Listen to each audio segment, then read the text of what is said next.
শেষ করে দেবো। চার দিন আসসালামু আলাইকুম। হ্যাঁ, কত বুঝে ঈদের শেষ হবে আর কি। আচ্ছা দেখো তাহলে মানব শারীরতত্ত্বের মধ্যে বজ্র ও নিষ্কাশন। তো সবার আগে আমাদের মনে রাখতে হবে এখানে একটু কথা, যেমন অপচিতিমূলক বিপাক, ক্যাটাবলিজম, ক্যাটাবলিক মেটাবলিজম, আর একটা আছে যে উপচিতি, তাই না? তো বলো তো কোনটা কি, অপচিতি কি আর উপচিতি কি? কোথায় স্যার এটা? প্রথমে দেখো, মানে শুরুতে উপরের দিকে আচ্ছা, দুইটা শব্দ আছে না, একটা হলো অপচিতি আর একটা হলো উপচিতি। কোনটা কি হবে? অপচিতিটা মানে ক্ষতিকর নয় এরকম কিছু স্যার বিপাক বলতে ওটা কি মানে কোন ক্রিয়া বিক্রিয়া বোঝায়। ক্রিয়া বিক্রিয়া, হ্যাঁ, ক্রিয়া বিক্রিয়া। ক্রিয়া বিক্রিয়া করে স্যার নাইট্রোজেন গঠিত বর্জ্য পদার্থ বাইর করে দেয়। হ্যাঁ। তো অ্যানাবলিজম আর ক্যাটাবলিজম, হ্যাঁ, এই যে অপচিতি মানে ক্যাটাবলিজম। তো মনে রাখবে সবসময় যে অ মানে কি, অপচয় হচ্ছে, অ মানে অপচয় হচ্ছে, মানে শ্বসন ক্রিয়া। অপচিতি মানে হ্যাঁ, এখানে দেয়া আছে অপচিতি, বইয়ে দেয়া আছে।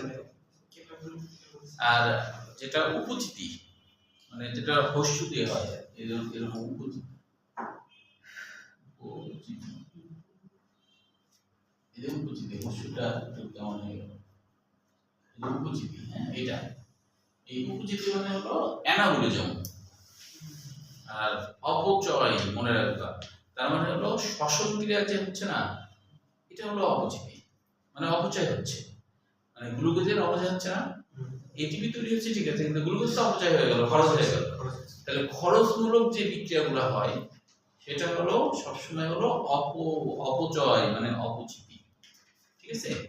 আর যেটাতে ইনকাম হয়, সালোক সংশ্লেষণ, গ্লুকোজের ইনকাম হচ্ছে না, তাহলে এটা উৎপাদনমূলক। তাহলে উপচিতি মানে কি, শস্য আছে না, এটা তার মূল্য উৎপাদনমূলক, উৎপাদনমূলক।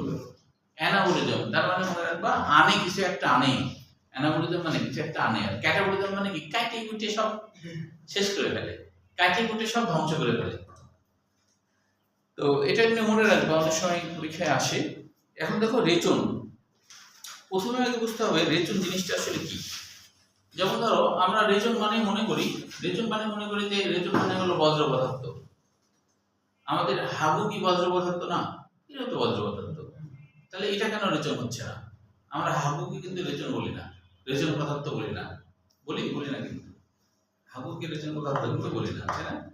রক্ত থেকে আসে। হ্যাঁ, কারণ হচ্ছে মানে রেচন বলতে সেটাই বোঝায় যেটা রক্ত থেকে বের হয়ে আসবে। রক্তের মাধ্যম দিয়ে বজ্র পদার্থ যদি বের হয়ে আসে তাহলে সেটাই শুধুমাত্র রেচন হবে। যতক্ষণ রক্ত থেকে বের হয়ে না আসবে ততক্ষণ সেটা রেচন হবে না। তাহলে হাগু তো রক্ত থেকে বের হয়ে আসছে না, তাই কিনা?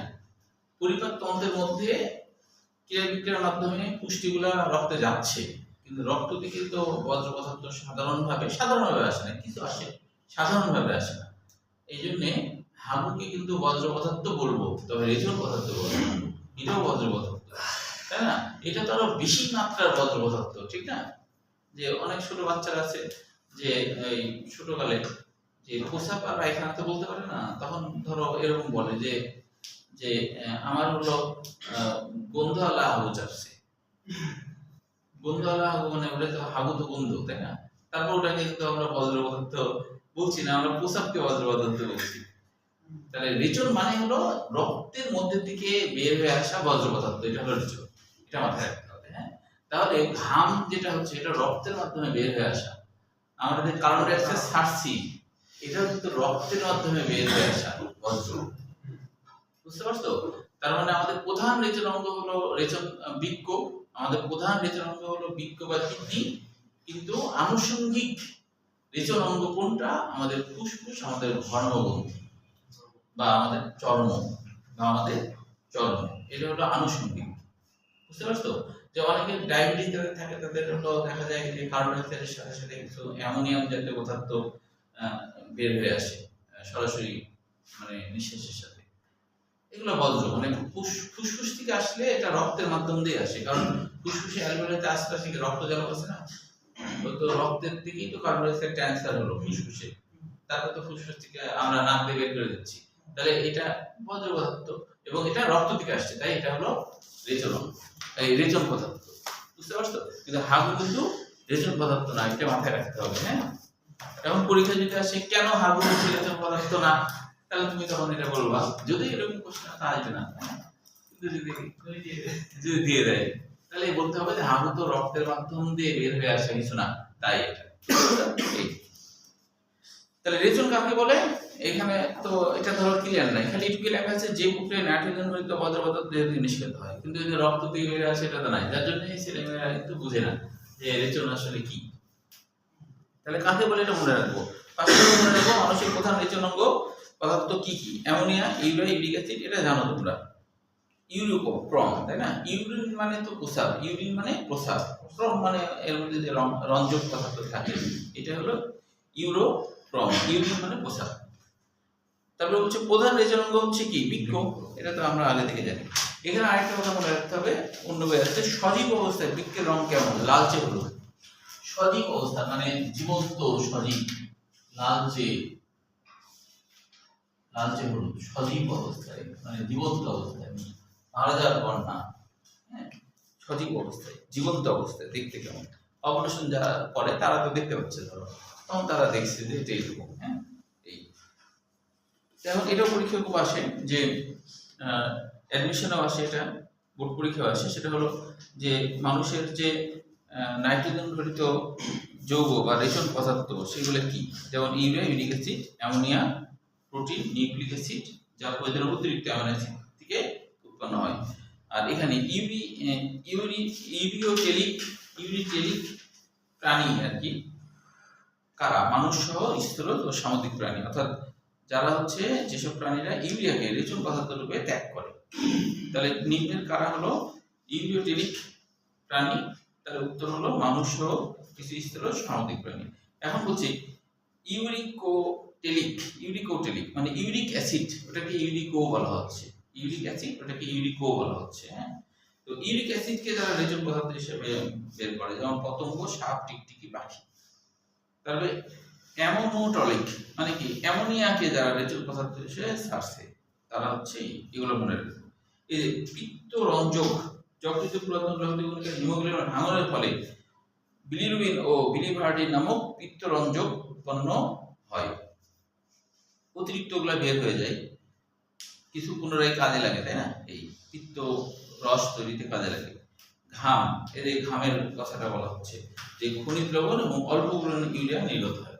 আমরা কেন ঘামি বলতো? আমরা ঘামি কেন বলতো? কি কারণে আমরা ঘামি? ঘামার কারণ কি? আমরা কেন ঘামি? না, রোদে গেলে ঘামি, কিন্তু ঘামার দরকারটা কি? না ঘামলেও তো হতো, মানে এর অতিরিক্ত তাপমাত্রা বাইরে বের করে দেবে। হ্যাঁ, ঠিকই ধরেছো। পানির মাধ্যমে দিয়ে যদি কোনো কিছু যায় তাহলে একটু ঠান্ডা হয় শরীরটা। হ্যাঁ, পানির মাধ্যমে দিয়ে গেলে। তো যখন শরীর বুঝতে পারছে যে রক্ত বেশি গরম হয়ে যাচ্ছে, হ্যাঁ, তখন শরীর হলো নিজের শরীরটাকে এসি বানাই ফেলে, এসি করার চেষ্টা করে। হ্যাঁ, তখন ধরো পানি টানি বের করে দিলে কি হয় যে তাপ ওদিক দিয়ে যাওয়ার সময় একটু ঠান্ডা অনুভব হয়, বাতাস লাগলে তখন একটু ঠান্ডা অনুভব হয়। ঘামলে পরে হাত দিলে দেখবে শরীর ঠান্ডা, শরীর ঠান্ডা না? তাহলে তোমার শরীরকে বাঁচানোর জন্যই কিন্তু ঘাম, কারণ ওই দুর্গন্ধ ঘাম দিয়ে কি লাভ? আমাদের তো কোনো কাজে দেবে না, তাই না? কিন্তু উদ্দেশ্য তোমাকে বাঁচাই রাখা। তুমি না ঘামলে তোমার অনেক সমস্যা হতে পারে। অনেক আছে যে ফুটবল খেললে সব থেকে বেশি এমন ঘামে অনেকে যে গেঞ্জি খুলে চিপলে পানি বের হয়, বুঝছো? যে প্রচুর ফুটবল খেললে কিন্তু বেশি হয়, ঘাম দিয়ে হয়, অনেক রক্তান ধরে, অনেক লবণ বের হয়ে যায়, তখন রক্তান ধরে হাতটা কেমন হয়ে যায় না? ক্রিকেট খেলার সময় দেখো না, অনেক সময় হাতে লবণ মানে নিয়ে আসে, স্যালাইন বানিয়ে নিয়ে আসে, ওগুলো খায় আবার ঠিকঠাক করে, বেশি বের হয়ে যায়। হ্যাঁ, এরকম আর কি। আচ্ছা, এগুলো এমসিকিউ। এরপরে দেখো যে মানুষের রেচন তন্ত্রের 80% হলো রেচন পদার্থ হিসেবে বের হয়, এটা মনে রাখবো, যে বৃক্ক দিয়ে বের হয় আর কি। হ্যাঁ, 80% রেচন পদার্থ নিষ্কাশিত হয় বৃক্কের মাধ্যমে আর কি। বাকি 20% রেচন পদার্থ বিভিন্ন ক্রিয়াকর্মে বিভিন্ন অঙ্গের মাধ্যমে হয়। যেমন দেখো যে ত্বক, ফুসফুস, যকৃৎ, কোষ্ঠিকাঞ্জ। তাহলে এগুলো হচ্ছে যে বাকি 20%। এখন দেখো মানুষের রেচন তন্ত্র নিম্নলিখিত অংশগুলো নিয়ে গঠিত। মানুষের রেচন তন্ত্র, এটাও কিন্তু সৃজনশীল হিসেবে পরীক্ষায় আসে। হ্যাঁ, রেচন তন্ত্রের বর্ণনা। আবার শুধু চিত্র আঁকতে বলে। এই চিত্রটা আঁকবো আমরা, আমার সাথে সাথে তোমরা আঁকবা। দেখো মানুষের রেচনতন্ত্রের যে হচ্ছে একজোড়া বৃক্ক, আমাদের তো একজোড়া বৃক্ক আছে, তাই না? তো অবশ্যই মনে রাখতে হবে কোনটা যেদিকে লিভার থাকে আর কি। আমাদের ডান দিকে লিভার থাকে, তো এই লিভার থাকার কারণে দেখা যায় আমাদের ডান দিকের বৃক্কটা অটোমেটিক্যালি একটু বেশি নিচের দিকে থাকে, মানে ব্যালেন্স করার জন্য, লিভার থাকার জন্য। হ্যাঁ, ডান দিকে বিশাল এরিয়া জুড়ে আছে, যদিও বৃক্ক আমাদের পিছন দিকে থাকে, কিন্তু তারপর লিভার অনেক জায়গা মানে প্রসারিত হয়ে এদিকে নিয়েছে, তো ওই জায়গায় বৃক্ক রাখাটা একটু সমস্যা। তো ওই জন্য আল্লাহ করছে কি ওটাকে একটু নিচের দিকে রাখছে, এবং বলা হয় ব্যালেন্স করার জন্য যে তোমার ডান দিকে লিভার আছে, তো ওইটার ব্যালেন্স করার জন্য আমাদের হার্ট কিন্তু একটু বাম দিকে তুলে রাখছে, মানে এদিকে ভার বেশি হয়ে যাচ্ছে, এদিকে হার্টটাকে দিকে দিয়ে ভারটাকে একটা ব্যালেন্স করার ইয়ে। আর মনে রাখতে হবে ডান দিকে লিভার থাকে, তাই ডান দিকেরটা কি একটু নিচের দিকে থাকে, আর বাম দিকে তো লিভার নাই, আমাদের এই বাম সাইডে লিভার নাই, ওই কারণে এটা একটু উপরে থাকে, এটা একটু উপরে থাকে। এটা মাথায় রাখতে হবে কোনটা উপরে কোনটা নিচে, কোনটা উপরে কোনটা উপরে, যুক্তিতে মনে রাখতে হবে। যকৃৎ থাকার কারণেই তো নিচে, এটা যুক্তি, তাই না? এখানে যকৃৎ নাই, তাহলে এটা তো নিচে রাখার দরকার নাই, এই জন্য এটা একটু উপরে। বুঝতে পেরেছো? যুক্তিতে মনে রাখতে হবে কোনটা উপরে কোনটা নিচে। তবে হচ্ছে আমাদের এইসব জায়গায় ব্যথা হওয়ার অর্থ হলো বৃক্কের কোনো সমস্যা না। পিছন দিকে যদি ব্যথা হয় তাহলে এটা কিডনির একটা সমস্যা থাকলেও থাকতে পারে, ধরে নিই আমরা। কোমরে ব্যথা হতে পারে। আবার দুইটা বিষয় তখন মাথায় রাখতে হয়। যদি তুমি ডাক্তারকে বলো যে আমার হচ্ছে যে এখানে ব্যথা হচ্ছে বা এখানে, তখন তারপর দুইটা বিষয় চিন্তা করে হয় তার কোমরে ব্যথা, কোমরে এখানে অনেক স্পাইন থাকে না, এই যে এইসব ধরো যে এইসব জায়গাতে অনেক সময় সমস্যা তৈরি হয়। হ্যাঁ, এইসব জায়গায় অনেক সময় এটা ধরো একটু বাঁকানো না, অনেক সময় দেখা যায় কারো বড় এই বাঁকানোটা একটু সোজা হয়ে যায়, সোজা হয়ে গেলে তখন এখানকার মাংসপেশিকে আঘাত করে, তখন প্রচন্ড ব্যথা হয়।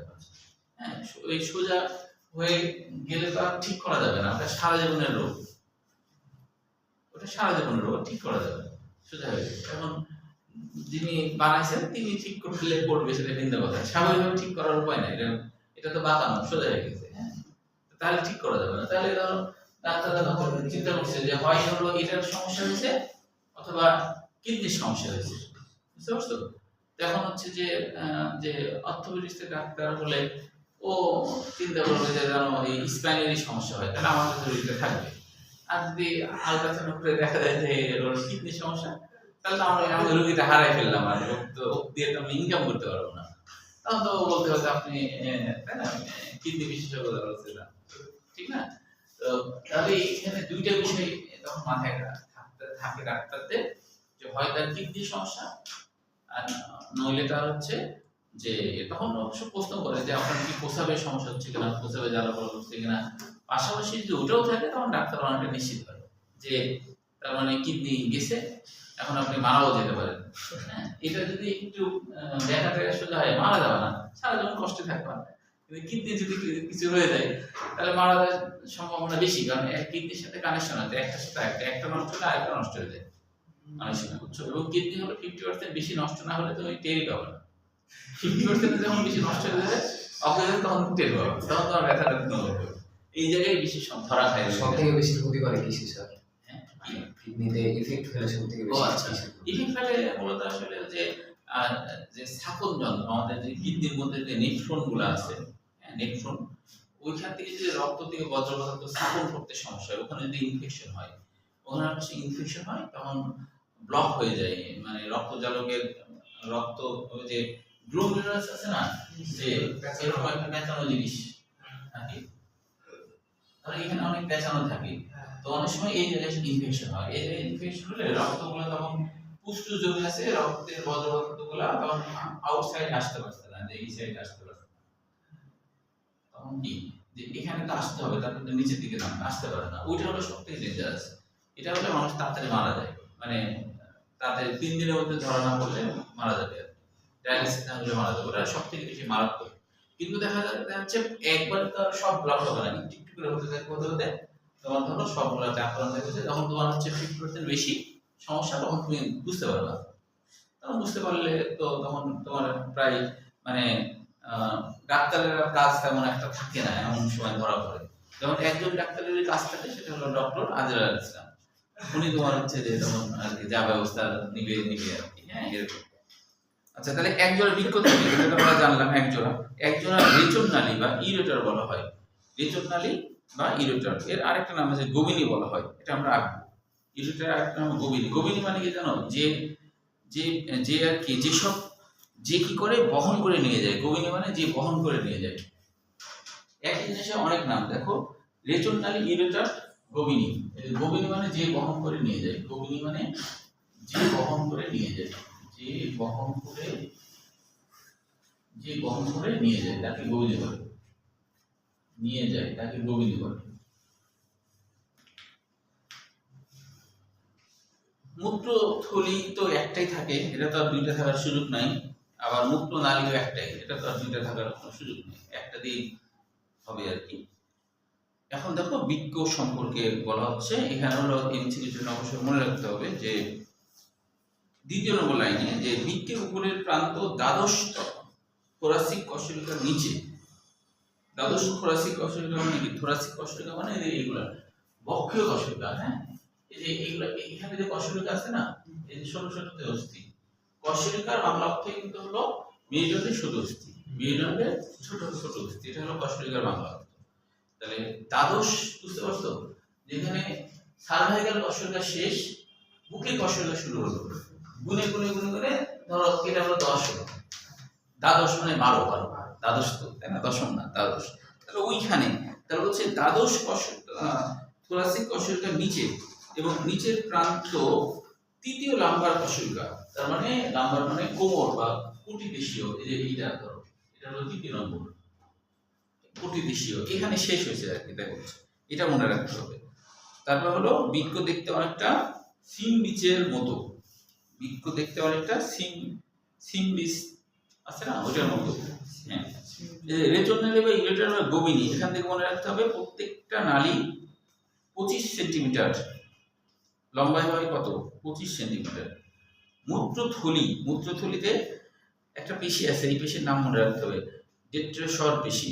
ডেট্রেসর মানে কি জানো? বাইরে ঠেলে দেওয়া। ডেট্রেসরের বাংলা অর্থ বাইরে ঠেলে দেওয়া, বাইরে ঠেলে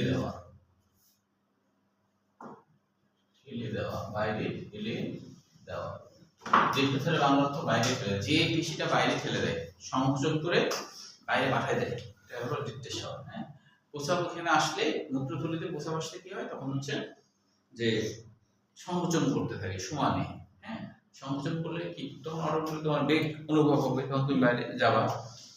মূত্রথলি 700 থেকে 750 মিলিলিটার মূত্র ধারণ করে, এটা গড়, আসলে এরকম বেশি হয়।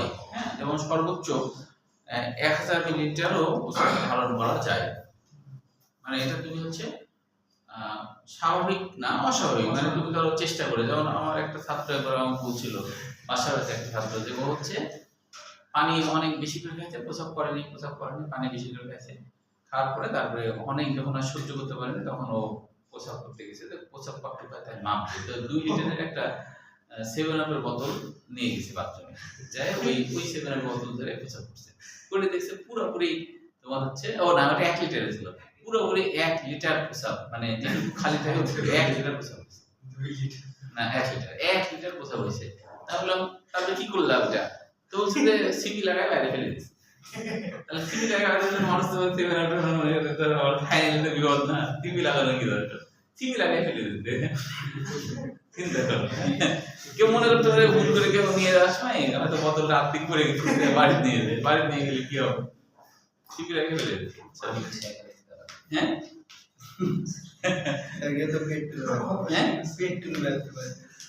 পেট্রোলও ভাবতে পারে। ও আচ্ছা, যে হুন্ডার মধ্যে হুন্ডা শেষ। আর যদি এমন হয় যে ওইটা তার জীবনের প্রথম আবিষ্কার, যে প্রস্রাবতেও হুন্ডা চলে, তাহলে তো মনে করো বাংলাদেশে একটা আবিষ্কার হয়ে গেল, তাহলে তো মানুষের সব প্রস্রাব খালি হলো, বিক্রি করা হ্যাঁ জমা করে বিক্রি করবে, প্রত্যেক মানুষের তো আছে বিক্রি, প্রত্যেক মানুষের আছে। কোথাও অনেক দূরে কোথাও যাচ্ছে, দিয়ে মনে করো যে প্রস্রাব শেষ হয়ে গেছে, আর এই সময় ধরো বেশি করে পানি টানি খায়, তারপরে ওই ওই যে ট্যাঙ্কির মুখের মধ্যে নলটা দিয়ে প্রসাব করে আবার আবার চালাতে শুরু করলো, তাই না? বলা তো যায় না যে তেলের এত সংকট, প্রসাবতেই চলে, তাই না? এটা আবার অন্য দেশকে বলাও যাবে না, বলতে হবে যে আমরা বিশেষ ধরনের এক ধরনের পেট্রোল আবিষ্কার করছি, এটা আপনারা কিনতে পারেন। সব মানুষজনকে বললো যে বাংলাদেশ মানুষের তো অভাব নাই, ছোট বাচ্চা থেকে শুরু করে সবাই প্রসাব ইয়ে করেন। হ্যাঁ, প্রত্যেকেই বিজনেস ভালোই হবে। আচ্ছা, তারপরে দেখো, তবে 280 থেকে 320 মিলিলিটার মূত্রথলি জমা হলেই প্যাকেট ইচ্ছে যায়। এই পরিমাণ হলে যেটা হয় যে এই আমাদের মূত্রথলিতে যেটা হয় যে মূত্রথলিতে যেটা হয় যে এই জায়গাগুলোতে তোমার কিছু স্নায়ুতন্ত্রের ডেন্ড্রাইট গুলো থাকে আর কি।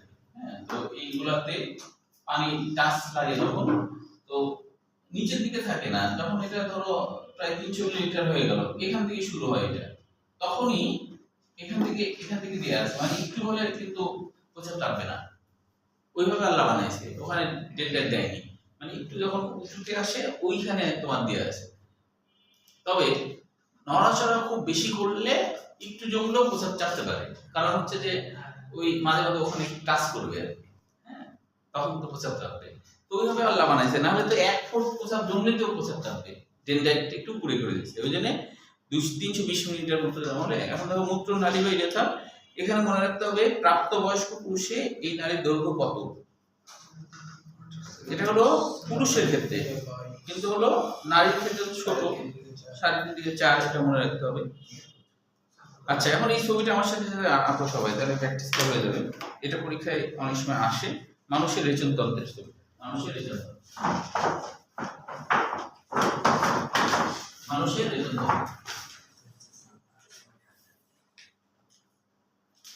দেখো এইভাবে আঁকবা, উপর থেকে নিচের দিকে আসবে। হ্যাঁ,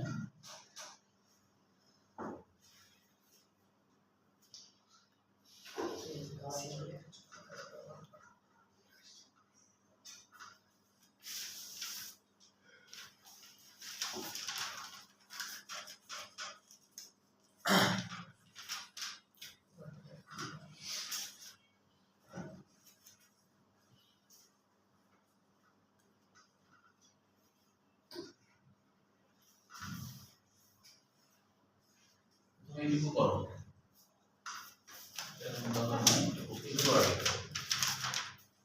একটু কাজ সবাই।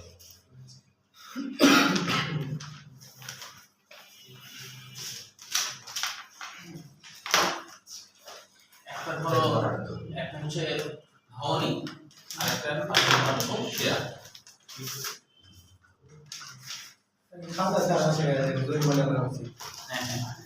হ্যাঁ, খোলা জিনিস তো হারা যাবে,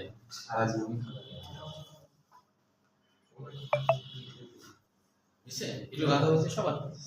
আচ্ছা, এবার পরেরটা একটু ফেলে একটু, তারপরে দেখো এরপরে আবার আরেকটা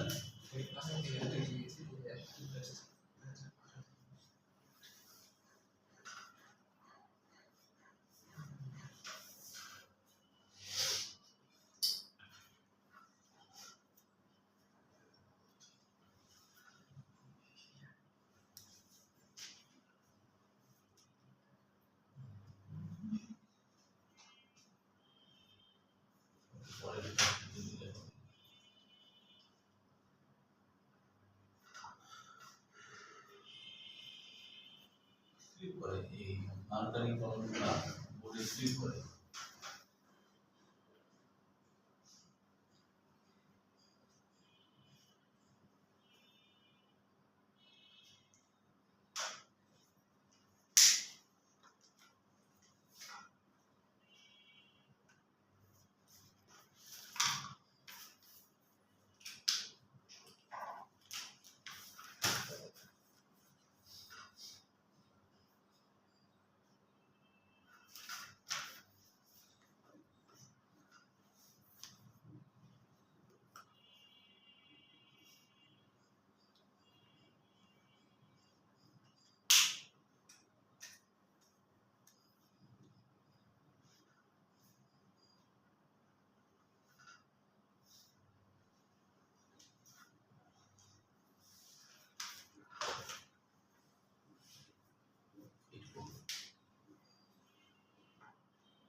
আসল কাজ হয়ে গেছে, কিন্তু এখন কঠিন না, এখন সোজা।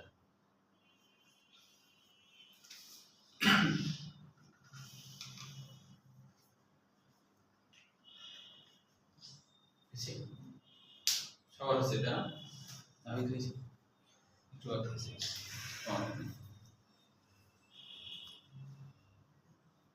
ঈদের আগে কালকে তো ক্লাস আছে, ঈদের আগে আর 2 দিন হলে এটা শেষ হয়ে যাবে, মানে মোট আর 3 দিন লাগবে এটা শেষ করতে। ঈদের আগে এটা শেষ হবে। ঈদের পরে তোমাদের মানে অর্ধবার্ষিক শিক্ষা তো ফার্স্ট ইয়ার পরীক্ষার আগে তোমাদের মডেল টেস্ট দিতে পারলে ভালো, প্র্যাকটিসটা হবে। 7 তারিখ থেকে পরীক্ষার ডেট দিয়ে দিয়েছে, 7 তারিখ রুটিনও দিয়ে দিয়েছে। তার তো সময় নেই। তারপর তো দেরিতে জুলাই মাসে তো স্যার পরীক্ষা এইচএসসি, দেরিতে নেওয়ার তো কোনো নাই। 10 তারিখ বা 12 তারিখের মধ্যে সবাই শুরু করবে। আমাদের 14 তারিখ 16 তারিখ তোমাদের কত দেয়নি এখন স্যার, তো 14 16 এরকম দিচ্ছে হবে। নিরিবি বলে 14 তারিখ দিয়েছে। 14 তোমাদের একটু বেশি হয়। প্রথম সপ্তাহে আর দ্বিতীয় সপ্তাহের মধ্যেই সবাই ডেট দিবে। না তোমাদের পরীক্ষা শুরু হলে তো প্রতিদিন দিয়ে শেষ করে দেবে। হাফ ইয়ারলিও আমাদের আগেও শেষ করেছিল স্যার, মানে প্রথমে শুরু করেছিল, মানে আগে ডেট দেয়। আচ্ছা দেখো এখন চুপ আছে তো, এইটা ব্যবহার করে নিই, এটা ব্যবহার করি। এখন এইভাবে করে আমরা ইয়েটা মনে করি।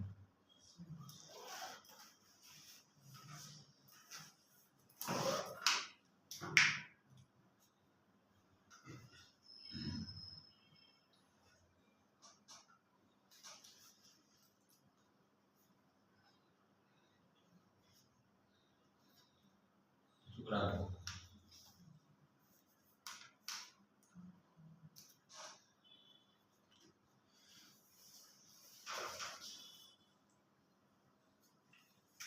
যেটুকু বেঁচে গেল, মানে বেঁচে গেল আমি যেটুকু লাগিয়ে দিই সেটুকু এটার সাথে লাগাই।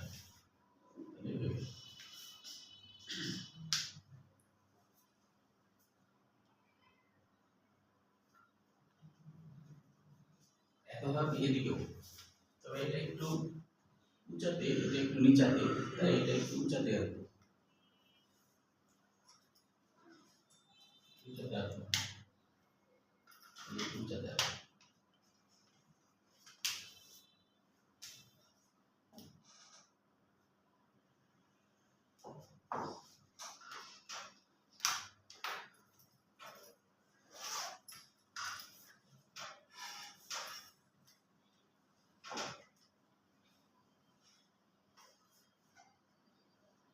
স্যার ধানটা ছোট গমটা বড় এমন কিছু হয়? না না, সমান সমান। আর একটু ছোট হলো না, একটু বড় হলো।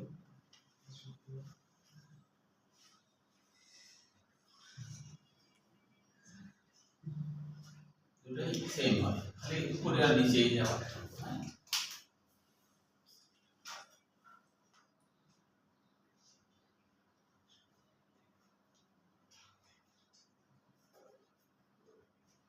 তোমাদের বইয়ে যে ছবিটাতে আছে এটা হলো মেয়ে মানুষের আর কি, মহিলাদের আর কি রেশন তত্ত্ব ছবি, যার জন্য এখানে ছোট্ট দেখানো হয়েছে। এটা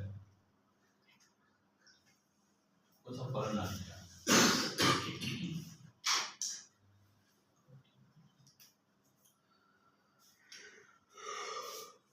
উপরের দিকে এখানে তো সুপ্রারেনাল গ্রন্থি থাকে আর কি, এখানে একটু এরকম উঁচু করে দিলে ভালো বোঝানোর জন্য।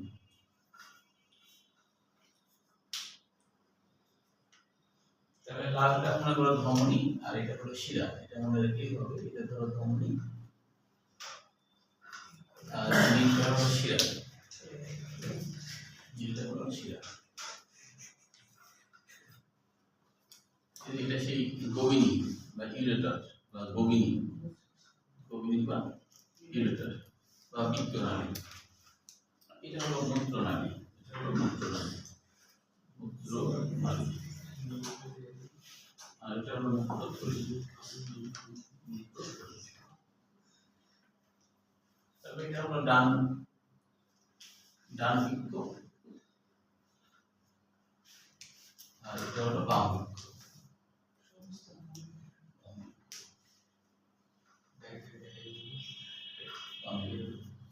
এই কয়েকটুকু দিলেই হলো হয়ে গেল। যদি আরো অনেক আছে অত না দিলেও চলবে। এই কয়েকটা বিষয় চিহ্নিত করলেই হবে, এটাই মেন। তবে অবশ্যই ছবি আঁকার সময় এটা কিন্তু নিচের দিকে দিতে হবে। এটা উপরের দিকে দাও তাহলে কিন্তু মিলছে না, মানে শরীরের সাথে তো মিলবে না, তাই না? হ্যাঁ, তাহলে এইটা হলো নিচের দিকে হবে, এটা একটু মাথায় রাখতে হবে। এটা নিচের দিকে, এটা উপরের দিকে। এটা ডানটা নিচের দিকে থাকে, কারণ তুমি এটা উপরের দিকে, তাহলে তো একেবারে হ্যাঁ, মানে পুরো এই ছবিটা আসলে ভুলই হয়ে গেল অ্যাকচুয়ালি।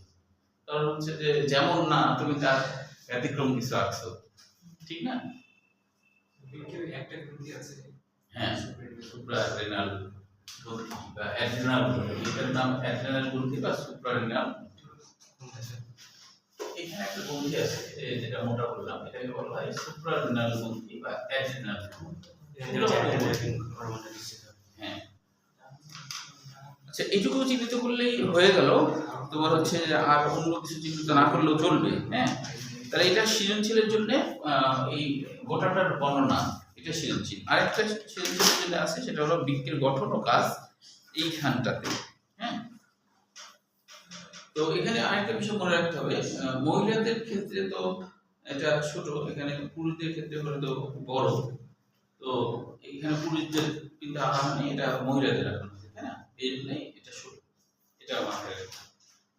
আচ্ছা, এবার আমরা চলে আসি বৃক্কের গঠন ও কাজের। এখানে সৃজনশীলের পাশাপাশি অনেক এমসিকিউ আছে। যেমন দেখো যে সিমপ্লিস বা বাংলা পাসের মতো এটা হয়ে থাকে। একটি পরিণত, এই যে এখানে দেখো, এবং কালচে লাল রঙের, এটা কোন সময়? এটা হলো মারা যাওয়ার পরে যেটা দেখতে পাই সেটা, কিন্তু সজীব অবস্থায় ভিন্ন। সজীব অবস্থায় হ্যাঁ, তাহলে এটা কিন্তু ভিন্ন। এটা হলো সজীব না, এটা মরা অবস্থায়। মানে সাধারণত তো দেখা হয় মরার পরে, তাই না? যে মরার পরে দেখা হয়, জীবিত অবস্থায় তো আর দেখা হয় না সাধারণত। এই কারণে এটা হচ্ছে দুটোই মনে রাখতে হবে, একটা হলো সজীব হিসেবে, একটা হলো মরা হিসেবে। একটি পরিণত বৃক্ষের দৈর্ঘ্য কত? 10 থেকে 12 সেন্টিমিটার, প্রস্থ কত? 5 থেকে 6 সেন্টিমিটার, স্থলত্ব কত? 3 সেন্টিমিটার। এগুলো সবই লাগবে। এক একটির ওজন পুরুষের ক্ষেত্রে একরকম, মহিলাদের ক্ষেত্রে আরেক রকম, তাই না? স্বাভাবিক। সাধারণত মহিলারা একটু ছোট হয় সাধারণভাবে, যদিও ব্যতিক্রম তো আছেই অনেক ক্ষেত্রে, তাই না? মেয়েরা অনেক লম্বা। যেমন এখন যদি মনে করো কোনো বাংলাদেশি মেয়ে যদি ধরো ইরানের মেয়েদেরকে বিয়ে করে, তাহলে কিন্তু পার্থক্য হয়ে যাবে। বাংলাদেশে ইরানের মেয়ে বিয়ে ও না, ভুল করে বলছি, মানে বাংলাদেশের কোনো ছেলে যদি ইরানের মেয়েকে বিয়ে করে, তাহলে ইরানের মেয়েরা অনেক উঁচু লম্বা হয়, ওদের দেশের ছেলেরা অনেক উঁচু লম্বা হয়, তাহলে তো পার্থক্য তৈরি হয়ে যাবে। হ্যাঁ, ওদের দেশে যে লম্বা হবে, তো অটোমেটিকলি পার্থক্য তৈরি হবে, তাই না? কাজাকিস্তান, উজবেকিস্তান, আজারবাইজান, এদের মেয়েরাও অনেক লম্বা হয়, তুরস্কি মেয়েরা অনেক লম্বা হয়। তো তখন হচ্ছে অটোমেটিকলি, ঠিক আছে? আচ্ছা, তবে এটা একটা ভালো দিক যে আমেরিকা কিন্তু সুপার পাওয়ার হয়ে 1 নম্বর শক্তিশালী দেশে ইরানের কাছে হারিয়ে গেছে, পরিষ্কারভাবে হেরে গেছে, মানে পরাজয় স্বীকার করে রেখেছে। এটা একটা ভালো দিক। আচ্ছা, এবার দেখো যে বৃক্কের বাইরের দিকটা উত্তল, ভিতরের দিকটা অবতল। অবতল অংশের ভাঁজকে হাইলাম বলে। আসলে হাইলাম বলতে কি বোঝায় জানো? যার মধ্যে দিয়ে কিছু প্রবেশ বের হয় তাকে আসলে হাইলাম বলা হয়। হাইলাম বলতে বোঝায় কার মধ্যে দিয়ে কিছু বের হওয়া বা প্রবেশ করা। যদিও হাইলামের সরল বাংলা অর্থ খাজ বা গর্ত। হাইলামের সরল বাংলা কি? হাইলামের সরল বাংলা অর্থ হলো খাজ বা গর্ত। খাজ বা গর্ত। তো এটা একটু গর্ত মতো না, দেখো একটু ভিতরে একটু গর্ত, একটু ভিতরের দিকে একটু গর্ত, হালকা গর্ত হয়, তাই না? মানে অ্যাকচুয়ালি এটা এরকম তো হয়, এই যে এরকম। তাহলে এই যে ভিতরের দিকে একটু গর্ত না, এটাকে বলা হয় হাইলাম। তো হাইলাম বলতে বোঝায় যে যার মধ্যে কোনো কিছু ঢুকবে এবং বের হবে, এরকম জায়গাগুলোকে, এরকম গর্তগুলোকে আমরা হাইলাম বলি। হাইলাম বলতে বোঝায় যার মধ্যে কোনো কিছু ঢুকবে এবং কোনো কিছু বের হয়ে আসবে, এরকম কিছু। তো এখানে তো তাই হয়েছে, তাই না? যে এখানে কিন্তু তোমার হলো ধমনী ঢুকছে, শিরা বের হয়ে আসছে, ধমনী ঢুকছে, শিরা বের হয়ে আসছে। তো ধমনী ঢুকে কেন? অক্সিজেন তো বৃক্কের নেফ্রনকে দিতে হবে, আর বের করে নিয়ে আসছে কি কার্বন ডাইঅক্সাইড, ওটা আবার শিরার মাধ্যমে। তাহলে কি ঢুকলো একই জায়গাতে, বের হচ্ছে একই জায়গাতে, তাহলে এটা হাইলাম। তাহলে এটা হাইলাম তো বুঝায়। এরপর হাইলামের মধ্যে দিয়ে ইরেটার বা গোবিনি যেটা বা রেনাল শিরা বহির্গত হয়। ওই যে রেনাল ধমনী ও স্নায়ু বৃক্কে প্রবেশ করে। স্নায়ু তো থাকবেই, স্নায়ু না থাকলে তো কিডনির ব্যথাই হতো না। আমাদের যে বৃক্কের যে ব্যথা, স্নায়ু না থাকতো তাহলে কি ব্যথা হতো? ব্যথা হতো না। তো স্নায়ু থাকবে। বৃক্কে প্রবেশকারী রেনাল শিরা সব দেহের সবচেয়ে বড় শিরা, এটা একটু মনে রাখতে হবে। কোনটি মানব দেহের সবচেয়ে বড় শিরা? তাহলে বলবো রেনাল শিরা। সম্পূর্ণ বৃক্ক ক্যাপসুল নামক তন্তুময় যোজক টিস্যুর সুদৃঢ় আবরণে আবৃত। ক্যাপসুল মানে আবরণ বা ক্যাপ। ক্যাপসুলের বাংলা অর্থ ক্যাপ বা আবরণ। ক্যাপসুল, এই যে ক্যাপ, ক্যাপ মানে কি? আবরণ। ক্যাপ মানে আবরণ। তাহলে বাইরের দিকটা আর কি তন্তুময় আবরণ দিয়ে আবৃত থাকে। আচ্ছা, তারপরে দেখো যে তন্তুময় যোজক টিস্যু সুদৃঢ় আবরণে বৃক্কের অগ্রপ্রান্তে অ্যাড্রিনাল গ্রন্থি, যে বললাম, এর আরেকটা নাম আছে অ্যাড্রিনাল সুপ্রা রেনাল, তারপরে হলো আরেকটা আছে অ্যাপিনেফ্রিন, অনেকগুলো নাম আছে। তাহলে অ্যাড্রিনাল গ্রন্থি মাথায় থাকে। এক মানে সংযুক্ত, মানে রেনালের সাথে সংযুক্ত গ্রন্থি। এক মানে সংযুক্ত, রেনালের সাথে, বৃক্কের সাথে সংযুক্ত, এই জন্য নাম হচ্ছে অ্যাড্রিনাল।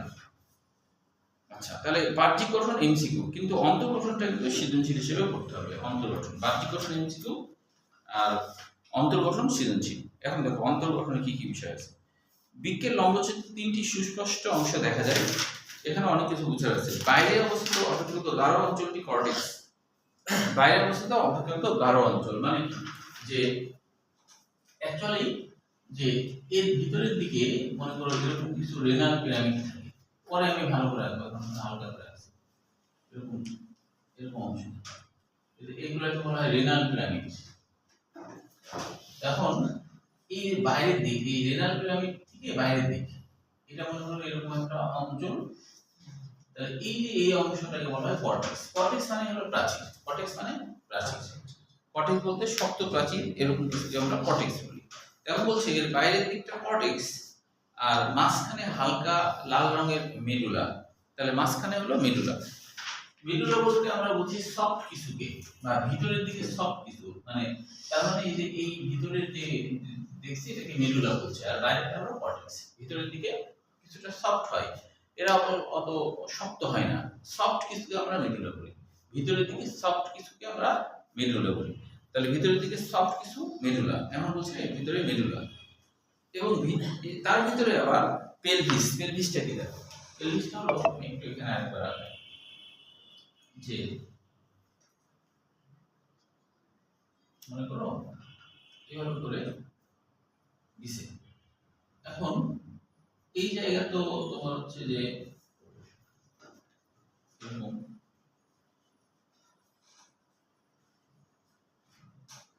এখান থেকে আবার বাইরের দিকে,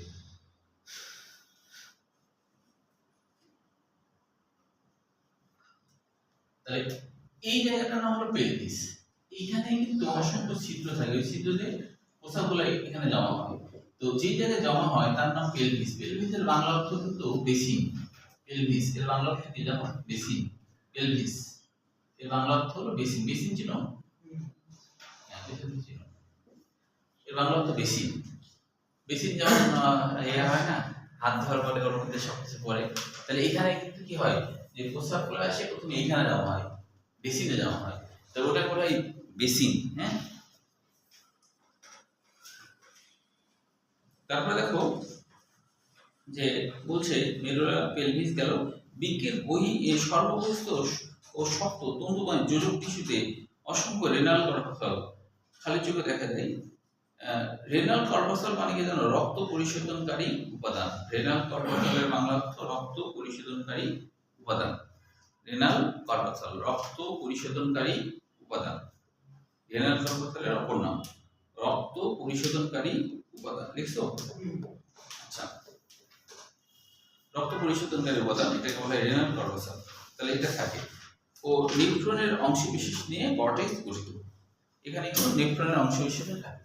অর্থাৎ হলো যে এই জায়গাটাতে তোমার এই জায়গাটা মনে করো যে নেফ্রনের কিছু অংশ আছে,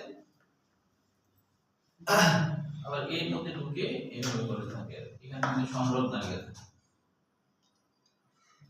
পরে আমি বিস্তারিত রাখবো, এইভাবে থাকে। হ্যাঁ, তো এখানে কিন্তু নেফ্রনের কিছু অংশ কিন্তু কর্টেক্সে থাকে, কিছু অংশ ভিতরে থাকে আর কি। হ্যাঁ, সেই কথাটা বলছে, পরে আমি বড় করে রাখবো, এখন এমনি বোঝানোর জন্য বলাচ্ছি। হ্যাঁ, আচ্ছা, তারপর বলছে কর্টেক্সের নিচে হালকা লাল রঙের মেডুলা। কর্টেক্স মানে তো এটা বললাম কর্টেক্স, এর নিচে হালকা লাল রঙের মেডুলা, এই ভিতরের দিকে অঞ্চলকে মেডুলা বলে, একটু সফট হয়, শক্ত হয় না। আচ্ছা, তারপর বলছে এখানে 8 থেকে 18টি পিরামিড আকৃতির অংশ নিয়ে গঠিত। এই যে এগুলো কয়টা আছে? 8 থেকে 18টা, 1 2 3 4 করে মানে 8 থেকে 18টা থাকে। এই অংশটাকে বলা হচ্ছে পিরামিড। পিরামিডে যেমন 3টা ভুজ থাকে, একটা সর্বোচ্চ চূড়া থাকে, এটা এরকম দেখতে হয়, এই জন্য এর নাম হচ্ছে রেনাল পিরামিড। নেফ্রনের নালিকাময় অংশ ও রক্তবাহিকা নিয়ে একটি পিরামিড নির্মিত। দেখো, নেফ্রনের কিন্তু নালিকাময় অংশ না, উপরের দিকে কিন্তু এই যে এই অংশটাকে আমরা জানি বোমাস ক্যাপসুল, রেনাল ফলটল, তাহলে নালিকাময় অংশ নিয়ে তো এই মেডুলা গঠিত, তাই না? এখানে খালি নালী আছে। ওই কথাই বলছে যে নালিকাময় অংশ ও রক্তবাহিকা নিয়ে পিরামিড নির্মিত। পিরামিডের গোড়া থাকে কর্টেক্সের দিকে, এই যে এটা হলো গোড়া, গোড়া হলো কর্টেক্সের দিকে থাকে। আর মাথা শীর্ষ, যেটা প্যাপিলা মানে কিন্তু শীর্ষ, বুঝছো? তারপর বলছে আর 10 থেকে 25টি ছিদ্রযুক্ত, এই সংখ্যাগুলো গুরুত্বপূর্ণ এমসিকিউ। 10 থেকে 25টি ছিদ্রযুক্ত চূড়া বা প্যাপিলা। চূড়া মানে প্যাপিলা মানে চূড়া, বা এই জিনিসটাতে বলা হচ্ছে ছিদ্র আছে কতগুলা, মানে এখানে হলো 10 থেকে কতগুলো, এত এর অসংখ্য ছিদ্র আছে, বুঝছো? অসংখ্য ছিদ্র আছে। তো ওই ছিদ্রগুলোর নাম হলো 10 থেকে 25টি ছিদ্রযুক্ত চূড়া বা প্যাপিলা। এখানে চূড়া, কিন্তু এখানে ছিদ্র আছে 10 থেকে 25টা। এটাও কিন্তু এমসিকিউর জন্য মনে রাখতে হবে। হ্যাঁ, এরপরে দেখো রেনাল পেলভিসে উন্মুক্ত। এরা কি রেনাল পেলভিসে উন্মুক্ত না? সবাই কি রেনাল পেলভিসে, বেসিনে উন্মুক্ত, বেসিনে সবাই উন্মুক্ত, ওখানে কোথাওগুলো আসছে, তাই বলছে। দুই রেনাল পিরামিডের কর্টেক্সের কিছু অংশ স্তম্ভের মতো মেডুলার গভীরে প্রবেশ করেছে। এখন বলছে দুইটা রেনাল পিরামিডের কর্টেক্সের কিছু অংশ মানে কি, যে এটা এর মাঝে কর্টেক্সের কিছু অংশ এই ভিতরের দিকে ঢুকে গেছে, এখানকার কিছু অংশ রক্তনালিকার সমৃদ্ধ অংশের ভিতরে ঢুকে গেছে। তাহলে এই যে এই ফাঁকা জায়গাগুলোতে কর্টেক্সের অংশ ভিতরের দিকে ঢুকে গেছে। তো ধরো এইভাবে ঢুকে গেছে, এর মধ্যে এরকম করে ঢুকে আছে, এর মধ্যে ঢুকে কর্টেক্সের অংশ এর ভিতরে ঢুকে আছে। রক্ত জালিকা সমৃদ্ধ অঞ্চল, কর্টেক্সের অঞ্চলটা এর ভিতরে ঢুকে আছে। ওই ঢুকে যাওয়া অংশটার নাম হলো রেনাল কলাম। এর আরেকটা নাম আছে বার্টিনির রেনাল স্তম্ভ। বার্টিনি একজন বৈজ্ঞানিক, তিনি আবিষ্কার করেছেন। রেনাল কলামের অপর নাম, অন্য বই আছে রেনাল কলাম, অন্য বই আছে হলো বার্টিনির স্তম্ভ। এটা লিখে রাখতে হবে, কারণ অন্য বইটা যদি দেয় বলা যায় না। বার্টিনির রেনাল স্তম্ভ, রেনাল স্তম্ভ, এটা অন্য বই আছে। হ্যাঁ, বার্টিনি মানে হচ্ছে যে বৈজ্ঞানিকের নাম, উনি এটা আবিষ্কার করতেন, তাই এরকম নাম দিয়েছে। হ্যাঁ,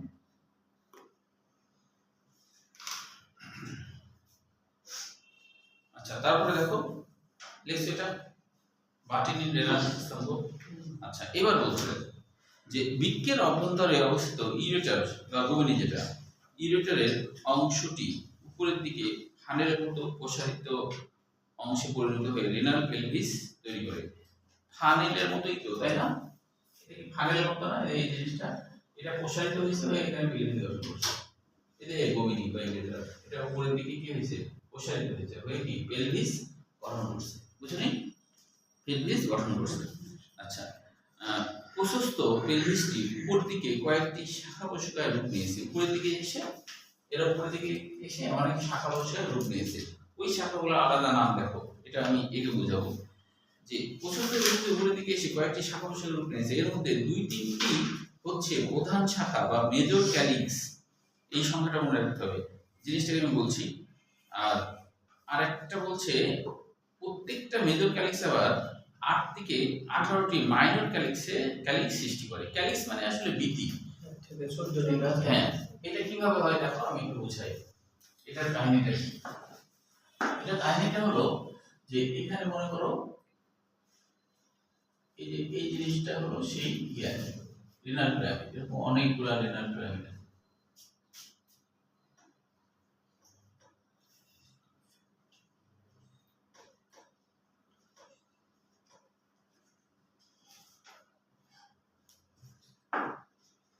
এখন বলছে যে কতগুলো হচ্ছে মাইনর ক্যালিক্স, অনেকগুলো মাইনর ক্যালিক্স আবার মেজর ক্যালিক্স তৈরি করছে। হ্যাঁ, সেটা কিভাবে দেখো, সেটা হলো এখান থেকে কিছু নালী বের হয়েছে, ঠিক আছে, এখান থেকে কিছু নালী বের হয়েছে, হয়ে আবার এটার সাথে যুক্ত হয়েছে, তারপর আবার ইয়ে করছে, ওই আবার এটার সাথে যুক্ত হয়েছে, পরবর্তীতে আবার মনে করো যে একটু বড় হয়ে আসে এরকম, এই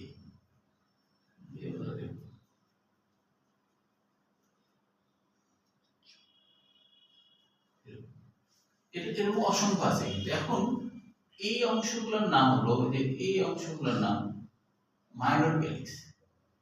minor calyx, minor calyx, minor calyx. আর এই যে বড়টা এরকম কিন্তু আরো অনেকগুলো আছে, এরকম 2-3টা হলো মেজর ক্যালিক্স হয়। এটা হলো major calyx, major calyx, major calyx. তো এটা তো আর এই 5টা দিয়ে হয়েছে তা না, আবার আরো কয়েকটা এরকম করছে, 2 থেকে 3টা এরকম জিনিসই আছে। ও, তো 2 থেকে 3টা আছে। এই জিনিসটা কয়টা আছে? এই জিনিসটা এরকমই আবার এখানে আবার তৈরি হয়েছে 2টা, আরেকটা হতে পারে অথবা 3টা হতে পারে। তাহলে এই ভিতরের দিকে যে এই যে নালীগুলো তৈরি করছে না, এই যে নালীগুলো তৈরি করছে না, এই নালীগুলোর কথা বলছে যে এই নালীগুলো হচ্ছে ভিতরের দিকে যারা আছে আর কি, এটা হলো মাইনর ক্যালিক্স। এরকম মাইনর ক্যালিক্স বেশ কয়েকটা মাইনর ক্যালিক্স মেজর ক্যালিক্স হয়েছে। আর এরকম মেজর, হ্যাঁ বলো। স্যার তৃতীয় নম্বরে স্যার একটু মনে আঁকা চিত্র আমার ভুলের ছটার সাথে সংযোগ থাকলেন না স্যার, তৃতীয় আর চতুর্থ স্যার। কিন্তু মানে এটা এটা হ্যাঁ স্যার, ওখানে এই জায়গাটা একটু করে দিলেও হবে। ওখানে যে ফাঁকা থেকে গেল যে স্যার। ও আচ্ছা আচ্ছা, হ্যাঁ এখানে ভালো থেকে গেল। এটা এরকম আর কি, এইটুকুতে এটা একটা নালী হয়ে গেল। আর এইভাবে এইভাবে। তো তৃতীয় নাম্বারটা ওই এইখানে, ও আচ্ছা আচ্ছা, এটা এরকম ধরো, এরকম, ঠিক আছে। এই আচ্ছা, তো তার মানে ভিতরের দিকে এটা বইয়ের দিকে সূত্র নাই, মানে এই ভিতরের দিকে যে নালীটা এটা মাইনর ক্যালিক্স, অনেকগুলো মাইনর ক্যালিক্স দিয়ে এরকম করে। আবার এই ক্যালিক্স মানে হলো বৃতি বুঝায়। কেন বৃতি? কারণ এটা ধরে রাখছে এই জিনিসগুলো, কি করছে এই রেনাল পিরামিডকে ধরে রাখছে। বৃতি মানে আবরণ, বৃতি মানে আবরণ। যেমন পাবলিক ব্যক্তি, হ্যাঁ যেমন কলি থাকে তখন কি ধরে রাখে না, ওই যে কলি অবস্থায় বৃতিগুলো কি ধরে রাখে না, তো এরা তো ধরে রাখছে, এই জন্য নাম হলো ক্যালিক্স বা বৃতি। তাহলে ছোট ক্যালিক্স, বড় ক্যালিক্স, বুঝছো? তাহলে এখন দেখো মাইনর ক্যালিক্স। এখন প্রায় আমরা শেষ করে বলছি। বৃক্কে মূত্র সৃষ্টি হলে প্রথমে তার রেনাল প্যারাপ্রেভিলা হয়ে মাইনর ক্যালিক্সে প্রবেশ করে। এখান থেকে মূত্র মেজর ক্যালিক্স হয়ে বাকিটা বুঝতে পারবো। বৃক্কের কাজটাও কিন্তু সৃজনশীলের জন্য করবো, তবে এখানে গুরুত্বপূর্ণ সৃজনশীল হলো মানে এমসিকিউ হলো 4, 5, 9, 10, 12, এগুলো বেশি গুরুত্বপূর্ণ। তাহলে এইটুকু পর্যন্ত পড়া থাকলো। দেখো 4, 5, 9, 10, 12 এটা গুরুত্বপূর্ণ এমসিকিউ, তবে কাজটা সৃজনশীল হিসেবে করতে হবে। হ্যাঁ।